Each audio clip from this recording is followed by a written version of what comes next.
you tell us about the leverage that we have with China? For example, will you continue to accept Chinese military companies like CATL and Hesai issuing IPOs out of Hong Kong involving U.S. firms? Who knows if they'll eventually turn their guns on America? We have a lot of leverage points with China, and obviously the IPO market is part of them. We've had 4 discussions with my Chinese counterpart, and we discussed the leverage at every one. We just recently met in Madrid. We'll be meeting again. Our trade deal, we've been doing a 90-day roll with them. That'll be coming off on November 10th. So we will be meeting again in October, in November. And look, we approach them with mutual respect. They're the second biggest economy in the world, but the United States has made it clear we have priorities, we have interest, and we are going to defend them. Yeah. And that was U.S. Treasury Secretary Scott Bessent with me yesterday on these upcoming trade negotiations with China. U.S. and Chinese trade negotiators are set to meet again today ahead of the next round of official discussions between Bessent and his Chinese counterpart. Chinese manufacturers have been flooding the global market with a record number of cheap goods, but the secretary just said that the U.S. still has leverage. Watch.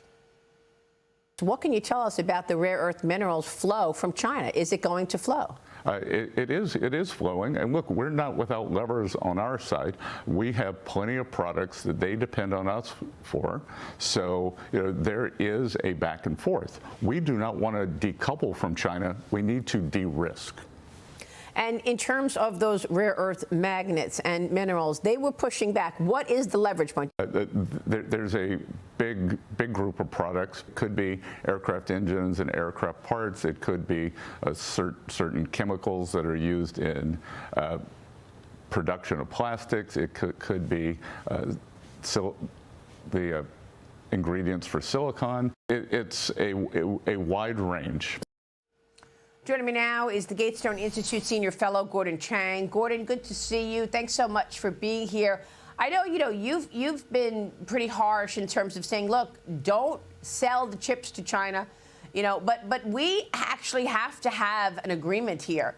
The supply chains are in China. We're still reliant on China, and we need those magnets. Yes, we certainly need magnets, and we also need pharmaceuticals from China. And those are the 2 big cards. They've played the magnet card to great effect, but we haven't really played any of our cards. And until we do that, the Chinese think that we don't have political will. And I believe President Trump is trying to be generous to give Xi Jinping an off-ramp to get the China out of an impossible situation. But until we show them that we are willing to use that power, China's just going to run right over us. What do you think a trade deal should look like, Gordon? Well, I don't think we should be trading with China because they're using the proceeds of our trade to build up their military. But if you're going to have a trade deal, I think that certainly we have got to have higher tariffs on China than they have on us because of fentanyl. There's now that 20% fentanyl tariff. That should be higher. We lost 48,000 Americans. Those were murders, not overdoses. So I think that a trade deal should be very one-sided. Yesterday we were talking about this letter that Anna Paulina Luna sent to the Treasury. I want to get your take on this. The Florida Congresswoman is asking the Treasury to investigate billionaire business person Neville Roy Singham and his ties to Communist China, whether he's helping to fund CCP-linked radical groups in America. Here's the Congresswoman with me on this program this week. Watch. He actually has been the #1 funder of these violent riots. Not even just that, but a lot of the political division and discord that you're seeing in this country goes back to Singham. He obviously is a massive ally of the Communist Chinese Party. He's not a registered foreign agent, and so he needs to be investigated. Neville Singham is an open, self-declared Maoist. He absolutely does not like what this country stands for. He is working on behalf of the Chinese government to essentially break America.